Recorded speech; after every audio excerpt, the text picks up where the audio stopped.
El viaje a Roma, 1887. 3 días después del viaje a Bayeux, tenía que emprender otro mucho más largo, el viaje a la ciudad eterna.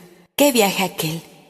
Solo en él aprendí más que en largos años de estudios, y me hizo ver la vanidad de todo lo pasajero, y que todo es aflicción de espíritu bajo el sol. Sin embargo, vi cosas muy hermosas, contemplé todas las maravillas del arte y de la religión, y sobre todo pisé la misma tierra que los santos apóstoles y la tierra regada con la sangre de los mártires, y mi alma se ensanchó al contacto con las cosas santas. Me alegro mucho de haber estado en Roma, pero comprendo a quienes en el mundo pensaron que papá me había hecho hacer este largo viaje para hacerme cambiar de idea sobre la vida religiosa. Y la verdad es que hubo cosas en él capaces de hacer vacilar una vocación poco firme. Celina y yo, que nunca habíamos vivido entre gentes del gran mundo, nos encontramos metidas en medio de la nobleza, de la cual se componía casi exclusivamente la peregrinación. Pero todos aquellos títulos y aquellos de, lejos de deslumbrarnos, no nos parecían más que humo, vistos de lejos. Me habían ofuscado un poco alguna vez, pero de cerca vi que no todo lo que brilla es oro, y comprendí estas palabras de la imitación. No vayas tras esa sombra que se llama el gran nombre, ni desees tener muchas e importantes relaciones, ni la amistad especial de ningún hombre. Comprendí que la verdadera grandeza está en el alma, y no en el nombre, pues como dice Isaías, el Señor dará otro nombre a sus elegidos. Y San Juan dice también, el vencedor le daré una piedra blanca, en la que haya escrito un nombre nuevo que solo conoce quien lo recibe. Solo en el cielo conoceremos, pues, nuestros títulos de nobleza. Entonces cada cual recibirá de Dios la alabanza que merece. Y el que en la tierra haya querido ser el más pobre y el más olvidado, por amor a Jesús, ese será el primero y el más noble y el más rico. La segunda experiencia que viví se refiere a los sacerdotes. Como nunca había vivido en su intimidad, no podía comprender el fin principal de la reforma del Carmelo. Orar por los pecadores me encantaba, pero orar por las almas de los sacerdotes que yo creía más puros que el cristal me parecía muy extraño. En Italia comprendí mi vocación y no era buscar demasiado lejos un conocimiento tan importante. Durante un mes conviví con muchos sacerdotes santos y pude ver que si su sublime dignidad los eleva por encima de los ángeles, no por eso dejan de ser hombres débiles y frágiles. Si los sacerdotes santos, a los que Jesús llama en el Evangelio sal de la tierra, muestran en su conducta que tienen una enorme necesidad de que se rece por ellos, ¿qué habrá de decir de los que son tibios? ¿No ha dicho también Jesús, si la sal se vuelve sosa, ¿con qué la salarán? Qué hermosa es, madre querida, la vocación, que tiene como objeto conservar la sal destinada a las almas. Y esa es la vocación del Carmelo, pues el único fin de nuestras oraciones y de nuestros sacrificios es ser apóstoles de apóstoles, rezando por ellos mientras ellos evangelizan a las almas con su palabra y sobre todo con su ejemplo. He de detenerme, pues, si continuase hablando de este tema, no acabaría nunca. Voy a contarte mi viaje, madre querida, con algún detalle. Perdóname si te doy demasiados, pues no pienso lo que voy a escribir. Y lo hago en tantos ratos perdidos, debido al poco tiempo libre que tengo, que mi narración quizás te resulte aburrida. Me consuela pensar que en el cielo volveré a hablarte de las gracias que he recibido y que entonces podré hacerlo con palabras amenas y arrobadoras. Allí nada vendrá ya a interrumpir nuestros desahogos íntimos y con una sola mirada lo comprenderás todo. Mas como ahora necesito todavía emplear el lenguaje de esta triste tierra, trataré de hacerlo con la sencillez de un niño que conoce el amor de su madre. París, Nuestra Señora de las Victorias, La peregrinación salía de París el 7 de noviembre, pero papá nos llevó allí unos días antes para que la visitáramos. Una mañana, a las 3 de la madrugada, atravesaba la ciudad de Lisieux, que aún dormía. Muchas emociones pasaron en esos momentos por mi alma. Sabía que iba hacia lo desconocido y que allá, lejos, me esperaban grandes cosas. Papá iba feliz. Cuando el tren arrancó, él se puso a cantar aquella vieja canción. Rueda, rueda, diligencia, que ya estamos en camino. Llegamos a París por la mañana y comenzamos enseguida a visitar la ciudad. Nuestro pobre papaíto se desvivió por complacernos, así que en poco tiempo teníamos vistas todas las maravillas de la capital. Yo solo encontré una que verdaderamente me encantara, y esa maravilla fue Nuestra Señora de las Victorias. Imposible decir lo que sentí a sus pies. Las gracias que me concedió me emocionaron tan profundamente que solo mis lágrimas traducían mi felicidad, como en el día de mi primera comunión. La Santísima Virgen me hizo sentir que había sido realmente ella quien me había sonreído y curado. Comprendí que velaba por mí, que yo era su hija, y que entonces yo no podía darle ya otro nombre que el de mamá, que me parecía mucho más tierno que el de madre. Con qué fervor le pedí que me amparara siempre y que convirtiera pronto mi sueño en realidad, escondiéndome a la sombra de su manto virginal. Ese había sido uno de mis primeros deseos de niña. Luego, al crecer, había comprendido que solo en el Carmelo podría encontrar la verdad, el manto de la Santísima Virgen, y hacia esa fértil montaña volaban todos mis deseos. Supliqué también a Nuestra Señora de las Victorias que alejase de mí todo lo que pudiese empañar mi pureza. No ignoraba que en un viaje como este a Italia se encontrarían muchas cosas capaces de turbarme, sobre todo porque, al no conocer el mal, temía descubrirlo, por no haber experimentado todavía que para el puro todo es puro y que las almas sencillas y rectas no ven mal en ninguna parte, pues el mal solo existe en los corazones impuros y no en los objetos inanimados. Rogué también a San José que velase por mí. Desde mi niñez le tenía una devoción que confundía con mi amor a la Santísima Virgen. Todos los días le rezaba la oración: San José, Padre y Protector de las Vírgenes. Con esto comprendí sin miedo el largo viaje. Iba tan bien protegida que me parecía imposible tener miedo. Después de consagrarnos al Sagrado Corazón en la Basílica de Montmartre, salimos de París el lunes 7 muy de madrugada. No tardamos en ir conociendo a las demás personas de la peregrinación. Yo, que era tan tímida que no solía atreverme casi a hablar, me hallé completamente libre de tan molesto defecto. Con gran sorpresa mía, hablaba libremente con todas las grandes damas, con los sacerdotes e incluso con el obispo de Coutances, como si hubiese vivido siempre en ese mundo. Creo que todo el mundo nos quería y a papá se le veía orgulloso de sus hijas, pero si él estaba orgulloso de nosotras, nosotras no lo estábamos menos de él, pues en toda la peregrinación no había un caballero más apuesto ni distinguido que mi querido rey. Le gustaba verse acompañado de Celina y de mí, y muchas veces, cuando no íbamos en coche y yo me alejaba de su lado, me llamaba para que le diese el brazo como en Lisieux. El señor abate Reveroni se fijaba muy atentamente en todo lo que hacíamos. Con frecuencia le sorprendía mirándonos de lejos. En la mesa, cuando yo no estaba enfrente de él, encontraba la manera de inclinarse para verme y para escuchar lo que decía.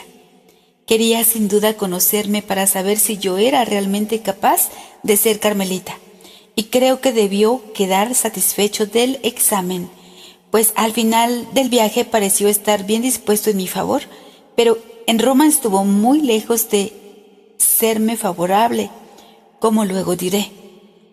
Suiza. Antes de llegar a la ciudad eterna, meta de nuestra peregrinación, tuvimos ocasión de contemplar muchas maravillas. Primero fue Suiza con sus montañas cuyas cimas se pierden entre las nubes y sus impetuosas cascadas despeñándose de 1000 diferentes maneras, y sus profundos valles plagados de helechos gigantes y de brezos rosados. ¡Cuánto bien, madre querida, hicieron a mi alma todas aquellas maravillas de la naturaleza, derramadas con tanta profusión, como lo hicieron elevarse hacia quien quiso sembrar de tanta obra maestra esta tierra nuestra de destierro, que no ha de durar más que un día! No tenía ojos bastantes para mirar. De pie pegada a la ventanilla, casi se me cortaba la respiración. Hubiera querido estar a los 2 lados del vagón, pues al volverme contemplaba paisajes de auténtica fantasía y totalmente diferentes de los que se extendían ante mí. Unas veces nos hallábamos en la cima de una montaña, a nuestros pies precipicios cuya profundidad no podía sondear nuestra mirada, parecían dispuestos a engullirnos. Otras veces era un pueblecito encantador con sus esbeltas casitas de montaña y su campanario sobre el que se cernían blandamente algunas nubes resplandecientes de blancura. Allá más lejos un ancho lago, dorado por los últimos rayos del sol, sus ondas serenas y claras teñidas de color azul del cielo mezclado con las luces rojizas del atardecer, ofrecían a nuestros ojos maravillados el espectáculo más poético y encantador que se pueda imaginar. En lontananza sobre el vasto horizonte se divisaban las montañas, cuyos contornos imprecisos hubieran escapado a nuestra vista si sus cumbres nevadas, que el sol volvía deslumbrantes, no hubiesen añadido un encanto más al hermoso lago que nos fascinaba. La contemplación de toda esa hermosura hacía nacer en mi alma pensamientos muy profundos. Me parecía comprender ya en la tierra la grandeza de Dios y las maravillas del cielo. La vida religiosa se me aparecía tal cual es, con sus sujeciones y sus pequeños sacrificios realizados en la sombra. Comprendía lo fácil que es replegarse sobre uno mismo y olvidar el fin sublime de la propia vocación. Y pensaba, más tarde en la hora de la prueba, cuando prisionera en el Carmelo no pueda contemplar más que una esquinita del cielo estrellado, me acordaré de lo que estoy viendo hoy, y ese pensamiento me dará valor. Y al ver la grandeza y el poder de Dios, el único a quien quiero amar, olvidaré fácilmente mis pobres y mezquinos intereses. Ahora que mi corazón ha vislumbrado lo que Jesús tiene preparado para los que lo aman, no tendré la desgracia de apegarme a unas pajas. Milán, Venecia, Bolonia, Loreto. Después de haber admirado el poder de Dios, pude también admirar el que Él ha concedido a sus criaturas. La primera ciudad de Italia que visitamos fue Milán. La catedral, toda de mármol blanco y con sus estatuas suficientemente numerosas como para formar un pueblo innumerable. La visitamos hasta en sus más pequeños detalles.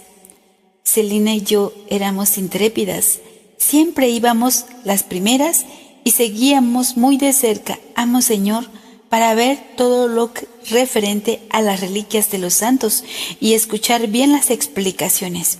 Por ejemplo, mientras él celebraba el santo sacrificio sobre la tumba de San Carlos, nosotras estábamos con papá detrás del altar, con la cabeza apoyada en la urna que guarda el cuerpo del santo revestido de sus ornamentos pontificales. Y así hacíamos en todas partes, excepto cuando se trataba de subir a donde la dignidad de un obispo no lo permitía, pues en tales casos sabíamos muy bien separarnos de su excelencia, dejando a las tímidas señoras tapándose la cara con las manos después de subir a los primeros campaniles que coronaban la catedral. Nosotras seguíamos a los peregrinos más audaces y llegamos hasta el alto del último campanario de mármol, y tuvimos el placer de contemplar a nuestros pies la ciudad de Milán, cuyos numerosos habitantes parecían un pequeño hormiguero. Bajamos de nuestro pedestal y comenzamos nuestros paseos en coche, que iban a durar un mes y que iban a saciarme para siempre de mis ganas de rodar sin nunca cansarme. El Camposanto nos gustó todavía más que la catedral.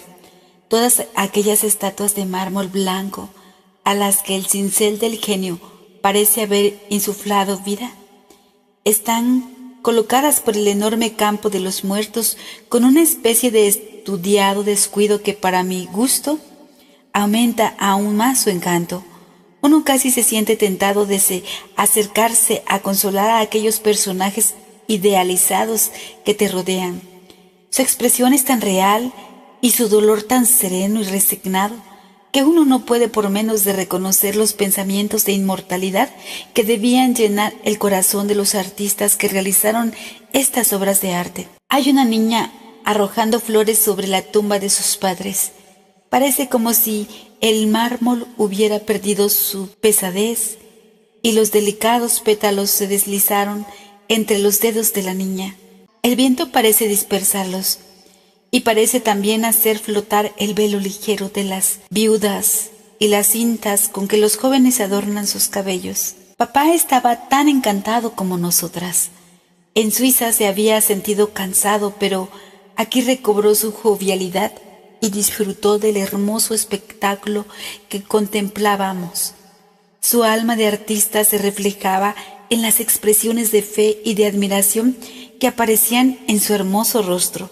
Un señor ya mayor, francés, que no tenía sin duda un alma tan poética, nos miraba con el rabillo del ojo y decía malhumorado, como con aire de lamentar el no poder compartir nuestra admiración: Pero qué entusiastas son los franceses. creo que aquel pobre señor hubiera hecho mejor quedándose en su casa. Pues no me pareció que estuviera satisfecho del viaje. Con frecuencia se ponía a nuestro lado y de su boca no salía más que quejas. Estaba descontento de los coches, de los hoteles, de las personas, de las ciudades, en suma de todo.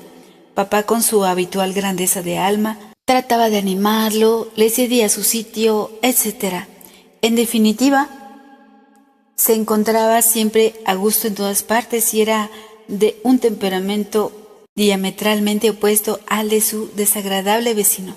¿Cuántos y cuán diferentes personajes encontramos? Y qué interesante el estudio del mundo cuando uno está a punto de abandonarlo. En Venecia la escena cambió por completo. Allí, en lugar de los ruidos de las grandes ciudades, solo se oyen en medio del silencio los gritos de los gondoleros y el murmullo del agua agitada por los remos. Venecia no carece de encantos, pero a mí me pareció una ciudad triste. El Palacio de los Duces es espléndido, pero resulta también triste con sus enormes salones en los que se hace una verdadera ostentación de oro, de maderas, de los mármoles más preciosos y de los cuadros de los más célebres maestros. Hace ya muchos años que sus bóvedas sonoras han dejado de escuchar la voz de los gobernantes pronunciando sentencias de vida o de muerte. En aquellas salas que atravesamos han dejado de sufrir los desdichados prisioneros encerrados por los duces en los calabozos y en las mazmorras subterráneas. Al visitar aquella espantosa prisión, me parecía estar viviendo en los tiempos de los mártires, y me habría gustado poder quedarme allí para imitarlos. Pero tuvimos que salir prontamente y pasar al puente de los suspiros, así llamado a causa de los suspiros de alivio que daban los condenados al verse libres del horror de los sótanos, a los que preferían la muerte. Desde Venecia nos dirigimos a Padua, donde veneramos la lengua de San Antonio, y de allí a Bolonia, donde vimos el cuerpo de Santa Catalina que conserva la huella del beso del niño Jesús. Muchos son los detalles interesantes que podría dar sobre cada ciudad y sobre las 1000 peripecias de nuestro viaje, pero sería para nunca acabar, por lo que voy a escribir los detalles más importantes. Respiré al salir de Bolonia. Esa ciudad se me había hecho insoportable a causa de los estudiantes que la llenaban y que formaban un auténtico cerco a nuestro alrededor cuando teníamos la desgracia de salir a pie, y sobre todo a causa de la pequeña aventura que me sucedió con uno de ellos. Me alegré de emprender el camino hacia Loreto. No me extrañaba que la Santísima Virgen haya elegido este lugar para transportar a él su bendita casa. Allí la paz, la alegría y la pobreza reinan como soberanas. Todo es sencillo y primitivo. Las mujeres han conservado su vistoso traje italiano y no han adoptado, como en otras ciudades, la moda de París. En una palabra, Loreto me encantó. ¿Y qué puedo decir de la Santa Casa? Me emocionó profundamente encontrarme bajo el mismo techo que la Sagrada Familia, contemplar las paredes en las que Jesús posó sus ojos divinos, pisar la tierra que José regó con su sudor y donde María llevó en brazos a Jesús después de haberlo llevado en su seno virginal. Visité la salita donde el ángel se apareció a la Santísima Virgen. Metí mi rosario en la pequeña escudilla del niño Jesús. ¡Qué recuerdos tan maravillosos! Pero nuestra mayor alegría fue recibir al mismo Jesús en su casa y convertirnos en su templo vivo, en el mismo lugar que Él honró con su presencia. Es costumbre en Italia conservar el Santísimo en las iglesias, solo en un altar, y solamente allí se puede recibir la Sagrada Comunión. Este altar se encuentra en la misma basílica donde está la casa, encerrada como un diamante precioso en un estuche de mármol blanco. Esto no nos gustó, pues queríamos recibir la comunión, no en el estuche, sino en el mismo diamante. Papá, con su finura habitual, hizo como todo el mundo, pero Celina y yo fuimos a buscar a un sacerdote que nos acompañaba por todas partes y que en aquel preciso momento se disponía a celebrar la Santa Misa por un privilegio especial en la Santa Casa. Pidió 2 hostias pequeñas que puso en la patena con la hostia grande. Ya comprenderás, madre querida, cuál sería nuestra ilusión al recibir las 2 juntas la Sagrada Comunión en aquella casa bendita. Fue una alegría totalmente celestial que no se puede expresar en palabras. ¿Qué será entonces cuando recibamos la comunión en la morada celestial del Rey de los cielos? Allí ya no veremos que se nos acaba la alegría, ni existirá ya la tristeza de la partida, y para llevarnos un recuerdo no tendremos que rasgar furtivamente las paredes santificadas por la presencia divina, pues su casa será la nuestra por toda la eternidad. Dios no quiere darnos su casa de la tierra, se conforma con enseñárnosla para hacernos amar la pobreza y la vida escondida, la que nos reserva en su propio palacio de la gloria, donde ya no le veremos escondido bajo la apariencia de un niño o de una blanca hostia, sino tal cual es en el esplendor de su gloria infinita. El Coliseo y las catacumbas. Ahora solo me falta ya hablar de Roma, meta de nuestro viaje, donde yo esperaba encontrar el consuelo, pero donde encontré la cruz. Llegamos a Roma de noche y dormidos.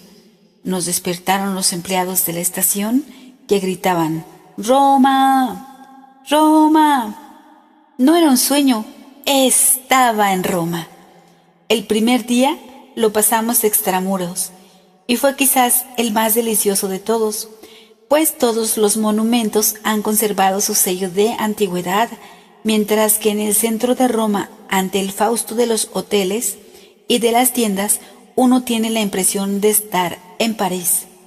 Aquel paseo por la campiña romana me ha dejado un gratísimo recuerdo. No hablaré de los lugares que visitamos, pues hay bastantes libros que los describen por extenso, sino solamente de las principales emociones que viví. Una de las más dulces fue la que me hizo estremecerme a la vista del Coliseo. Por fin podía ver aquella arena en la que tantos mártires habían derramado su sangre por Jesús, y ya me disponía a besar la tierra que ellos habían santificado. Pero qué decepción la mía. El centro no era más que un montón de escombros que los peregrinos tenían que conformarse con mirar, pues una valla les impedía entrar.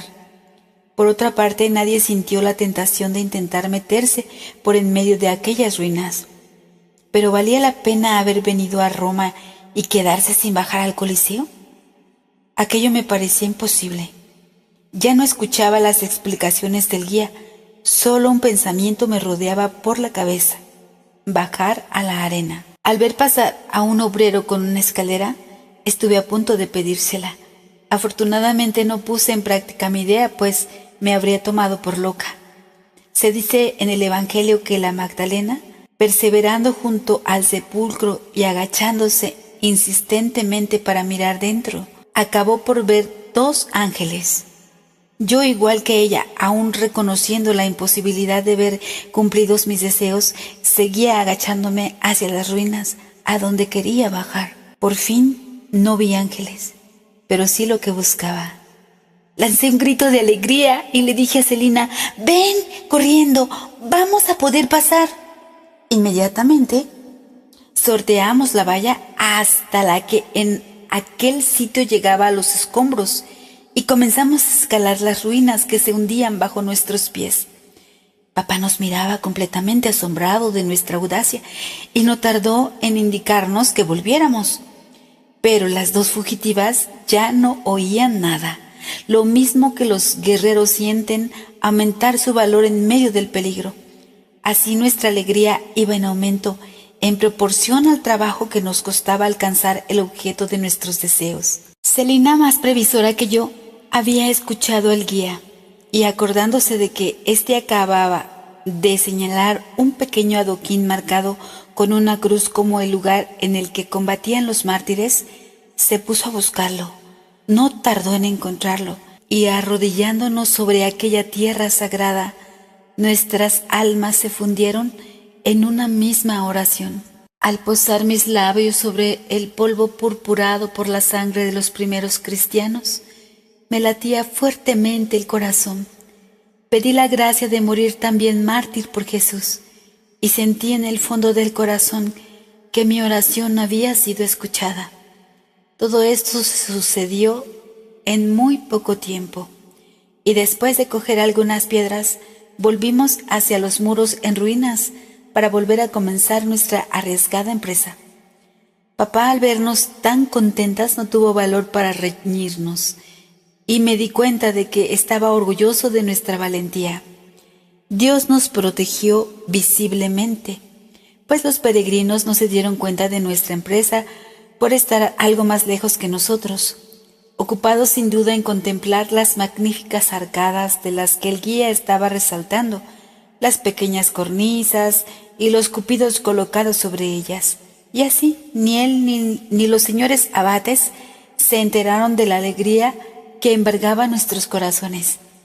También las catacumbas me dejaron una gratísima impresión.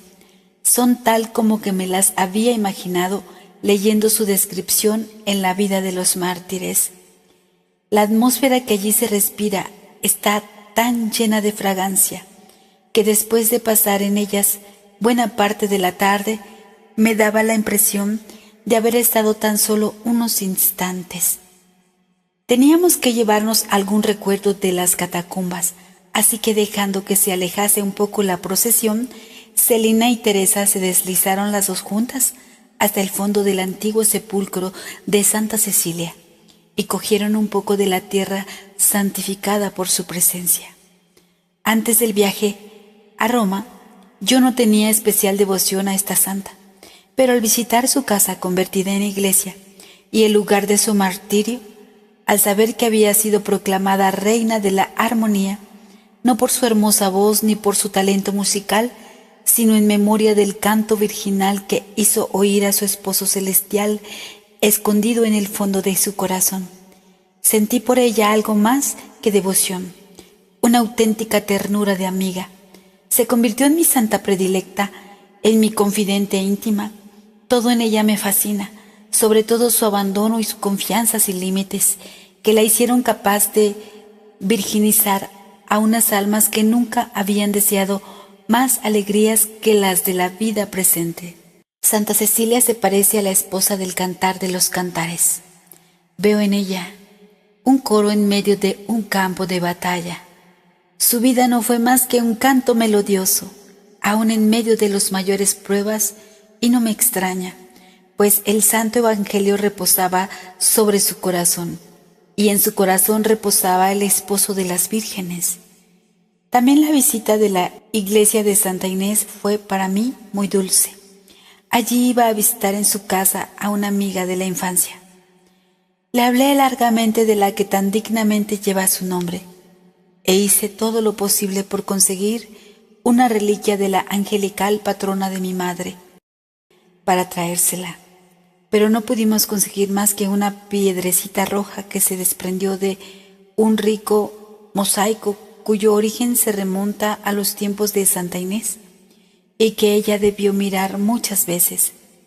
¿No resulta encantadora la amabilidad de la santa al regalarnos ella misma lo que buscábamos y que nos estaba prohibido tomar?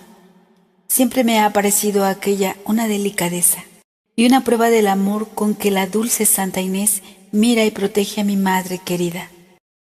Audiencia de León XIII. 6 días pasamos visitando a las principales maravillas de Roma, y el 7º vi la mayor de todas, León XIII. Deseaba que llegase aquel día, y al mismo tiempo lo temía. De él dependía mi vocación, pues la respuesta que debía recibir de Monseñor no había llegado, y había sabido, madre querida, por una carta tuya, que ya no estaba muy bien dispuesto a mi favor. Así que mi única tabla de salvación era el permiso del Santo Padre. Pero para obtenerlo había que pedirlo. Tenía que atreverme a hablar al Papa delante de todo el mundo, y simplemente el pensarlo me hacía temblar.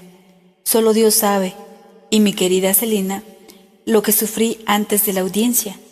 Nunca olvidaré cómo me acompañó ella en todas mis pruebas.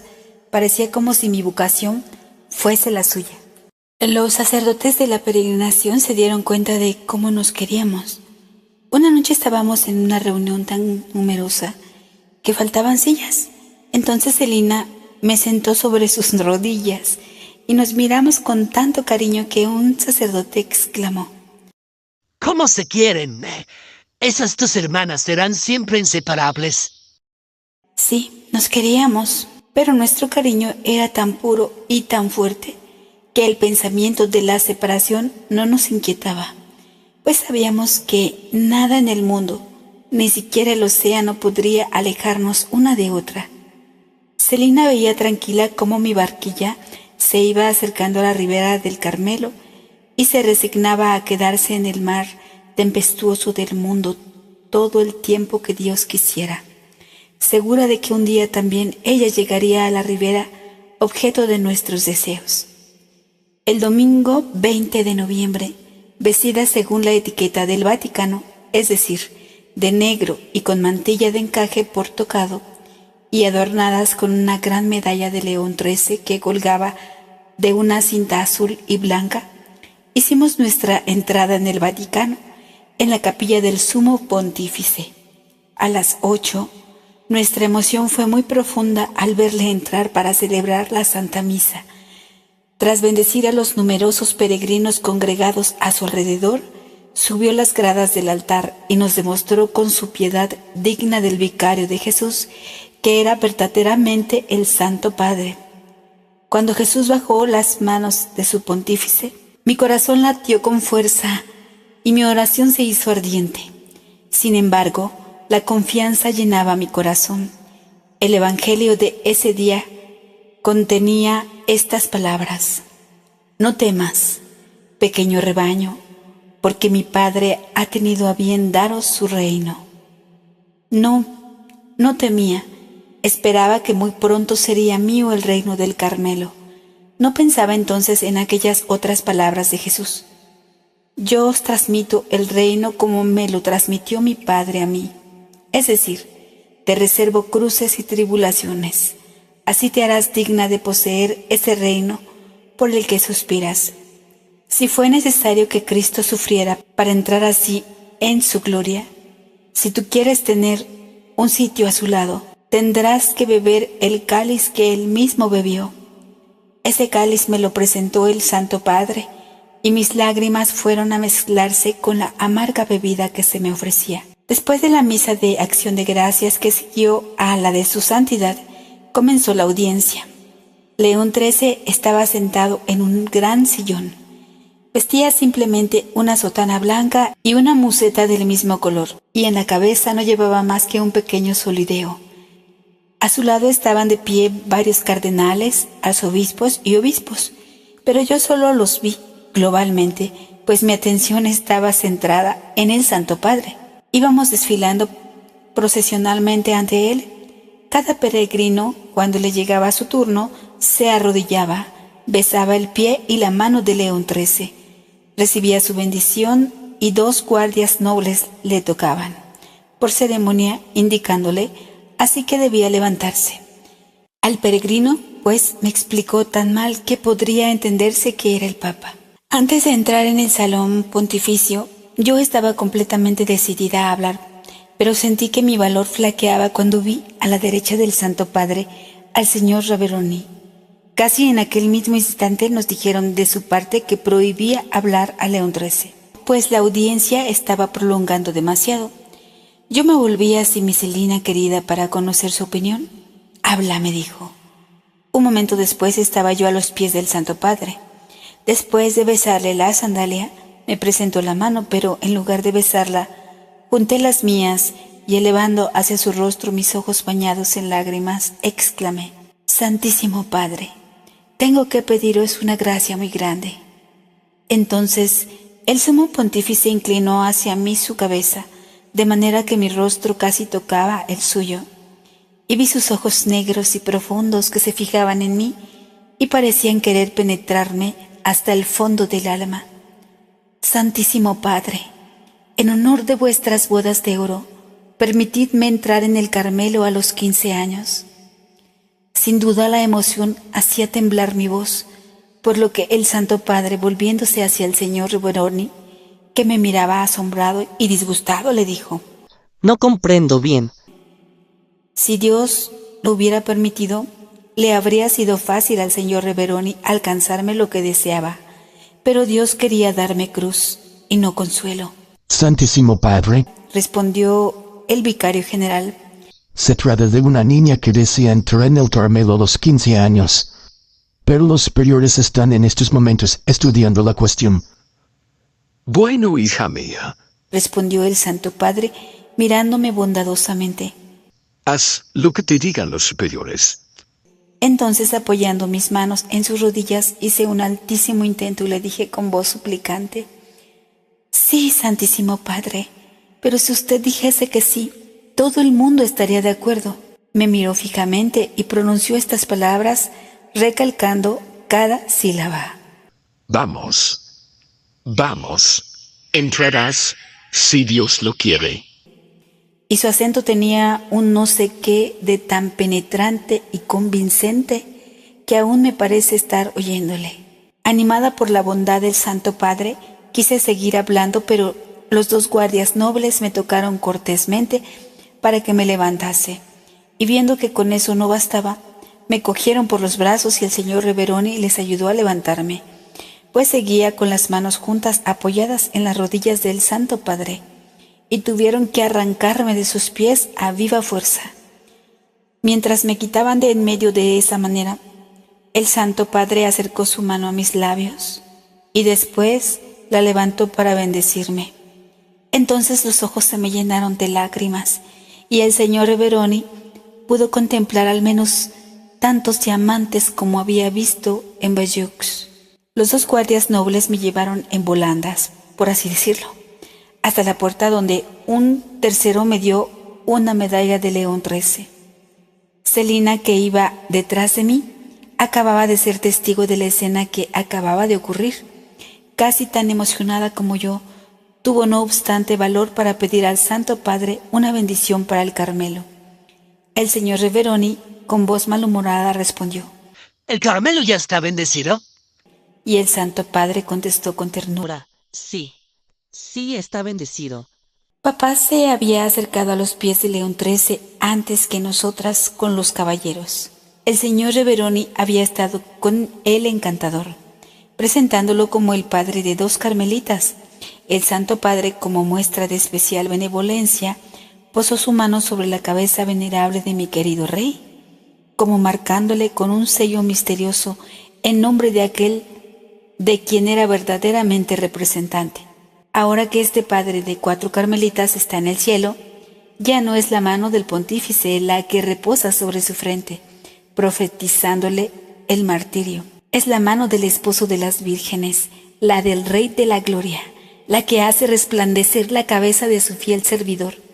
Y ya nunca esa mano adorada dejará de apoyarse en la frente que ella misma ha glorificado. Mi papá querido se llevó un disgusto muy grande cuando, al salir de la audiencia, me encontró deshecha en lágrimas e hizo todo lo posible por consolarme, pero en vano. En el fondo del corazón yo sentía una gran paz, puesto que había hecho absolutamente todo lo que estaba en mis manos para responder a lo que Dios pedía de mí. Pero esa paz estaba en el fondo, mientras la amargura inundaba mi alma, pues Jesús callaba. Parecía estar ausente. Nada me revelaba su presencia. Tampoco aquel día el sol se atrevió a brillar y el hermoso cielo de Italia, cargado de oscuros nubarrones, no cesó de llorar conmigo. Todo había terminado. El viaje no tenía ya el menor atractivo para mí, pues su objetivo había fracasado. Sin embargo, las últimas palabras del Santo Padre deberían haberme consolado. ¿No eran en realidad una verdadera profecía? A pesar de todos los obstáculos, se realizó lo que Dios quiso. No permitió a las criaturas hacer lo que ellas querían, sino lo que quería Él. Desde hace algún tiempo me había ofrecido al niño Jesús para ser su juguetito. Le había dicho que me tratase como a uno de sus juguetes caros que los niños se contentan con mirar sin atreverse a tocarlos, sino como a una pelotita sin valor que pudiera tirar al suelo, o golpear con el pie, o agujerear, o dejarla en un rincón, o bien, si le apetecía, estrecharla contra su corazón. En una palabra, quería divertir al niño Jesús, agradarle, entregarme sus caprichos infantiles, y él había escuchado mi oración. En Roma Jesús agujeró su juguetito, quería ver lo que había dentro, y luego, una vez que lo vio, satisfecho de su descubrimiento, dejó caer su pelotita y se quedó dormido. ¿Y qué hizo mientras dormía dulcemente? ¿Y qué fue de la pelotita abandonada? Jesús soñó que seguía divirtiéndose con su juguete, tirándolo y cogiéndolo una y otra vez, y luego que después de haberlo echado a rodar muy lejos, lo estrechaba contra su corazón sin dejarlo alejarse ya nunca más de su manita. Imagínate, madre querida, lo triste que se sentiría la pelotita al verse tirada por el suelo. Sin embargo, no dejé de esperar contra toda esperanza. Unos días después de la audiencia con el Santo Padre, papá fue a visitar al hermano Simeón y encontró allí al señor Reveroni, que se mostró muy amable. Papá le reprochó jovialmente que no me hubiese ayudado en mi difícil empresa, y luego le contó la historia de su reina al hermano Simeón. El venerable anciano escuchó su relato con gran interés, tomó incluso algunas notas y dijo emocionado: «Estas cosas no se ven en Italia». Creo que aquella entrevista causó muy buena impresión en el señor Reveroni, que a partir de entonces no dejó de darme muestras de que por fin estaba convencido de mi vocación. Nápoles, Asís y regresó a Francia. Al día siguiente de la memorable jornada tuvimos que salir de madrugada para Nápoles y Pompeya. El Vesubio, en nuestro honor, no dejó de meter ruido en todo el día, dejando escapar entre sus cañonazos una espesa columna de humo. Las huellas que ha dejado en las ruinas de Pompeya son horribles y muestran el poder de Dios que mira a la tierra y la hace temblar, toca los montones y humean. Me hubiera gustado pasearme sola por entre las ruinas y meditar en la fragilidad de las realidades humanas, pero la cantidad de viajeros quitaba a la ciudad destruida buena parte de su melancólico encanto. En Nápoles fue todo lo contrario. La gran cantidad de coches de 2 caballos hizo que resultara espléndido nuestro paseo al monasterio de San Martín, situado en la cima de una alta colina que dominaba toda la ciudad. Lamentablemente los caballos que nos conducían se desbocaban a cada paso y más de una vez creí llegada a mi última hora. Por más que el cochero repetía continuamente la palabra mágica de los conductores italianos, a pipo, los pobres caballos estaban empeñados en volcar el coche. Por fin, gracias a la protección de nuestros ángeles de la guarda, llegamos a nuestro magnífico hotel. A lo largo de todo nuestro viaje nos alojamos en hoteles principescos. Nunca antes me había visto rodeada de tanto lujo. Y aquí que cabe decir que la riqueza no hace la felicidad, pues yo me había sentido mucho más feliz bajo un techo de paja con la esperanza del Carmelo, que entre artesonados de oro, escaleras de mármol blanco y tapices de seda con amargura en el corazón. Comprendí bien que la alegría no se halla en las cosas que nos rodean, sino en lo más íntimo de nuestra alma. Se la pude poseer lo mismo en una prisión que en un palacio. La prueba está en que yo soy más feliz en el Carmelo, aún en medio de mis sufrimientos interiores y exteriores, que entonces en el mundo, rodeada de las comodidades de la vida y sobre todo de la ternura del hogar paterno. Llevaba el alma sumida en la tristeza. Sin embargo, exteriormente era la misma, pues creía que nadie conocía la petición que había hecho al Santo Padre. Pronto me convencí de lo contrario. Habiéndome quedado sola con Celina en el vagón, los demás peregrinos habían bajado a la cantina de la estación, aprovechando unos pocos minutos de parada. Vi que el señor Legaux, vicario general de Coutances, abría la puerta y mirándome me decía sonriendo: ¿Cómo está nuestra pequeña Carmelita? Entonces comprendí que toda la peregrinación conocía mi secreto. Gracias a Dios, nadie me habló sobre ello, pero por la simpatía con que me miraban, me di cuenta de que mi petición no les había producido mala impresión, sino todo lo contrario. En la pequeña ciudad de Asís tuve ocasión de subir al coche del señor Reveroni, un honor que no le fue concedido a ninguna dama durante todo el viaje. Te cuento cómo conseguí ese privilegio. Después de visitar los lugares impregnados por el aroma de las virtudes de San Francisco y Santa Clara, terminamos en el monasterio de Santa Inés, hermana de Santa Clara.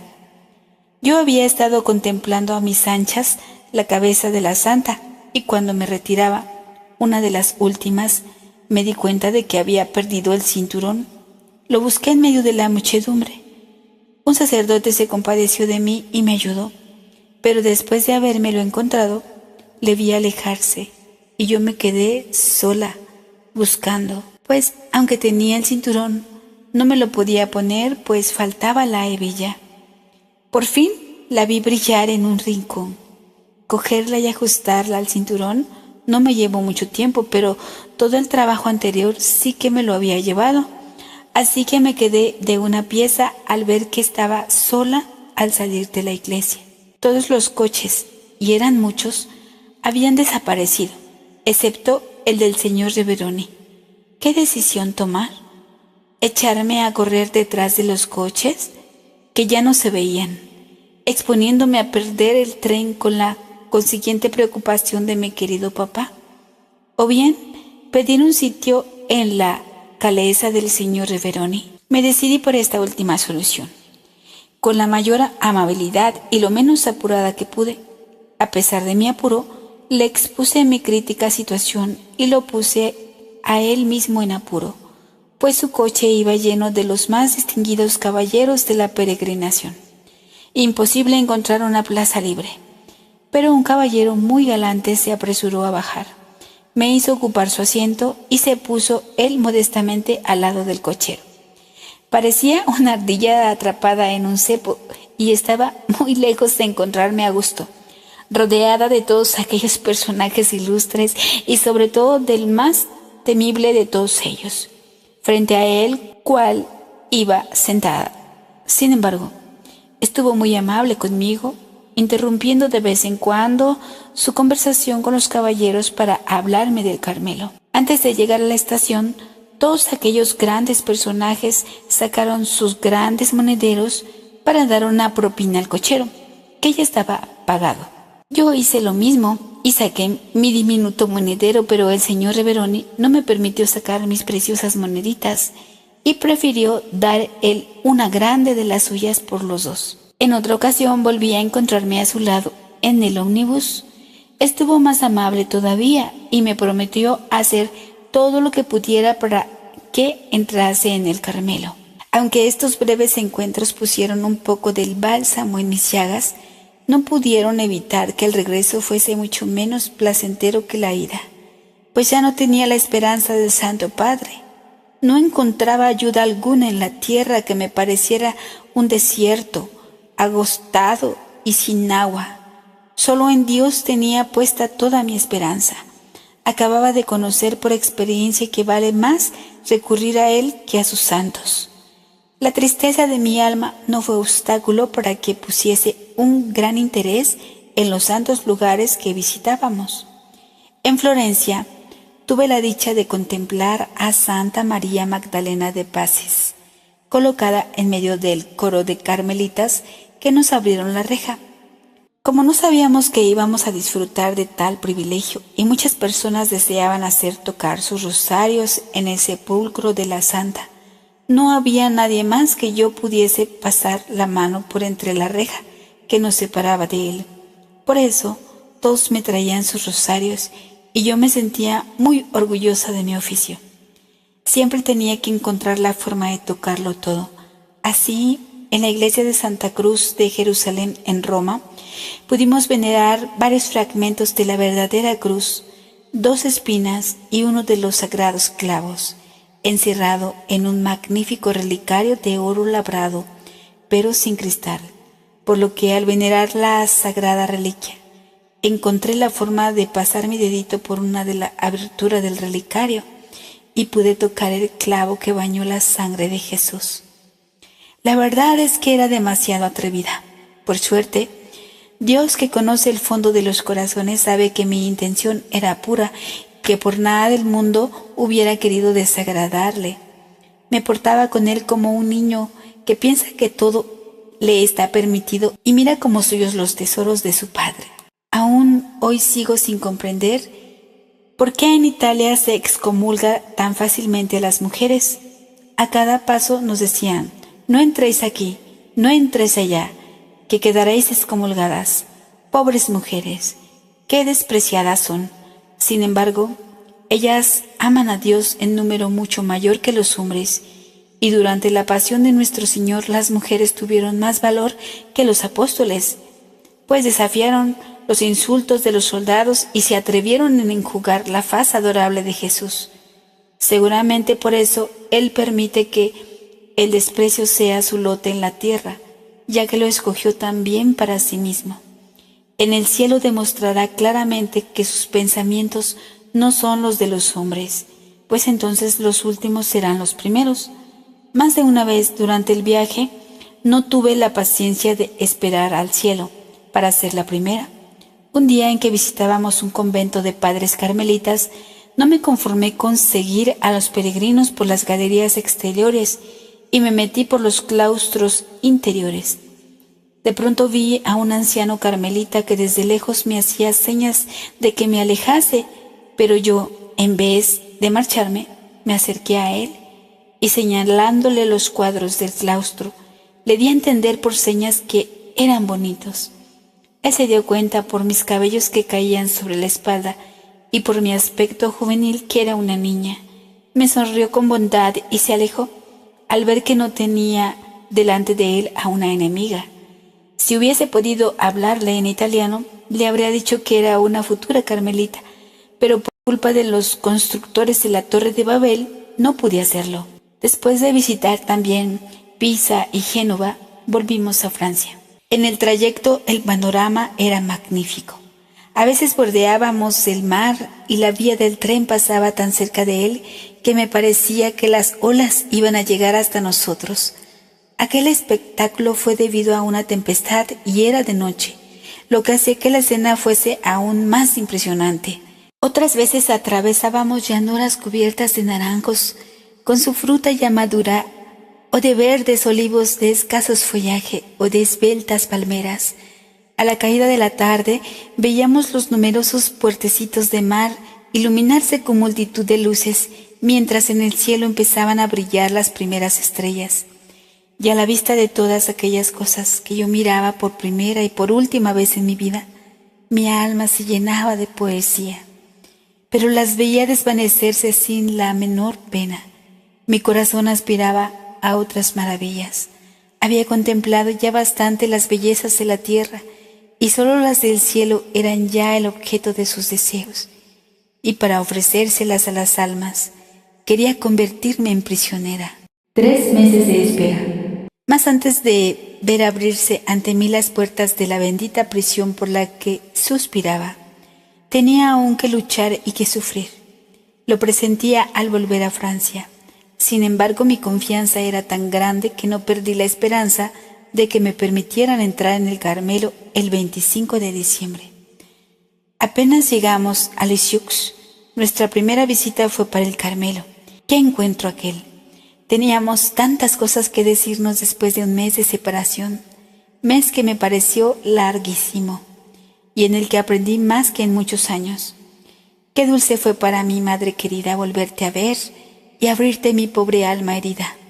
A ti que sabías comprenderme tan bien, a ti a quien bastaba una palabra o una mirada para adivinarlo todo. Me abandoné con entera confianza. Había hecho todo lo que dependía de mí, hasta hablarle al Santo Padre, por lo que ya no sabía qué más tenía que hacer. Tú me dijiste que escribiese a Monseñor, recordándole su promesa. Lo hice enseguida, lo mejor que supe, pero en unos términos que a nuestro tío le parecieron demasiado ingenuos. Él rehizo la carta. Cuando yo iba a echarla al correo, recibí una tuya, diciéndome que no escribiese, que esperase unos días más.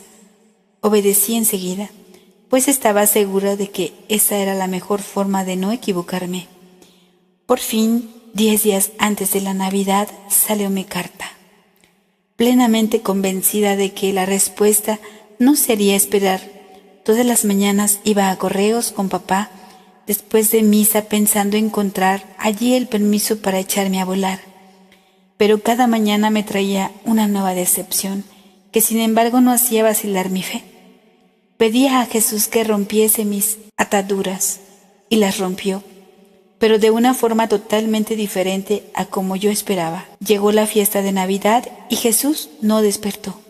Dejó en el suelo a su pelotita, sin echarle siquiera una mirada.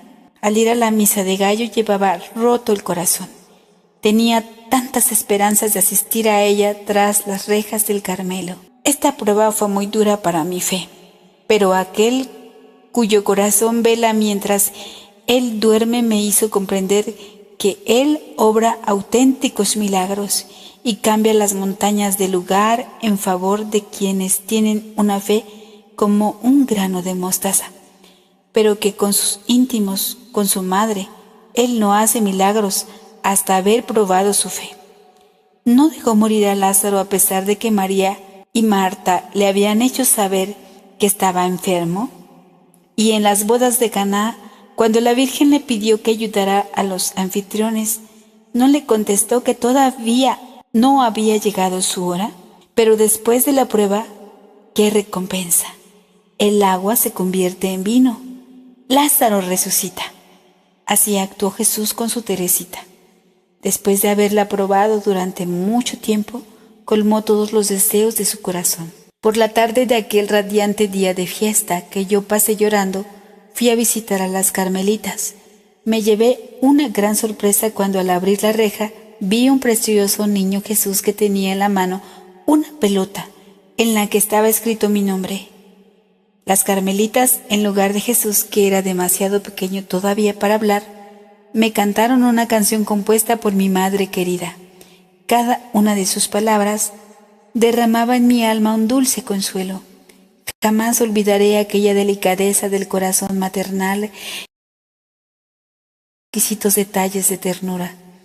Después de dar las gracias derramando dulces lágrimas, les conté la sorpresa que me había dado mi querida Celina al volver de la misa de gallo. En mi habitación, en medio de una preciosa jofaina, había encontrado un barquito que llevaba al niño Jesús dormido con una pelotita a su lado. En la blanca vela Celina había escrito estas palabras: Duermo, pero mi corazón vela, y en el barro esta sola palabra: abandono. Ay, si Jesús no hablaba todavía a su pequeña prometida, si sus ojos divinos seguían cerrados, por lo menos se revelaba a ella por medio de otras almas que comprendían todas las delicadezas y todo el amor de su corazón. El primer día del año 1888, Jesús me hizo una vez más el regalo de su cruz, pero esta vez la llevé yo sola, pues fue tanto más dolorosa cuando menos la comprendía. Una carta de Paulina me comunicaba que la respuesta de Monseñor había llegado el 28, en la fiesta de los santos inocentes, pero que no me lo había hecho saber porque se había decidido que mi entrada no tuviera lugar hasta después de la Cuaresma. Al pensar en una espera tan larga, no pude contener las lágrimas. Esta prueba tuvo para mí un carácter muy particular. Veía mis ataduras rotas por parte del mundo, pero ahora era el arca santa la que negaba la entrada a la pobre palomita. Convengo en que debí parecer poco razonable al no aceptar gozosa esos 3 meses de destierro, pero creo también que esta prueba, aunque no lo pareciese, fue muy grande y me ayudó a crecer mucho en el abandono y en las demás virtudes. ¿Cómo transcurrieron estos 3 meses tan ricos en gracias para mi alma? Al principio me vino a la cabeza la idea de no molestarme en llevar una vida tan ordenada como solía, pero pronto comprendí el valor de aquel tiempo que se me concedía y entregarme con más intensidad que nunca a una vida seria y mortificada. Cuando digo mortificada, no es para hacer creer que hiciera penitencias, pues nunca las he hecho. Lejos de parecerme a esas almas grandes que desde la niñez practicaron toda serie de mortificaciones, yo no sentía por ellas el menor atractivo. Esto se debía, sin duda, a mi flojedad, pues hubiera podido encontrar como Celina mis pequeños recursos para mortificarme. En vez de eso, siempre me dejé mecer entre algodones y cebar como un pajarito que no necesita hacer penitencia. Mis mortificaciones consistían en doblegar mi voluntad, siempre dispuesta a salirse con la suya, en callar cualquier palabra de réplica, en prestar pequeños servicios sin hacerlos valer, en no apoyar la espalda cuando estaba sentada, etc. Con la práctica de estas naderías me fui preparando para ser la prometida de Jesús, y no sabría decir cuán dulces recuerdos me ha dejado esa espera. 3 meses se pasan muy pronto, y por fin llegó el momento tan ardiente deseado. Desconsuelos. Y si te gustó, regálame un like, suscríbete.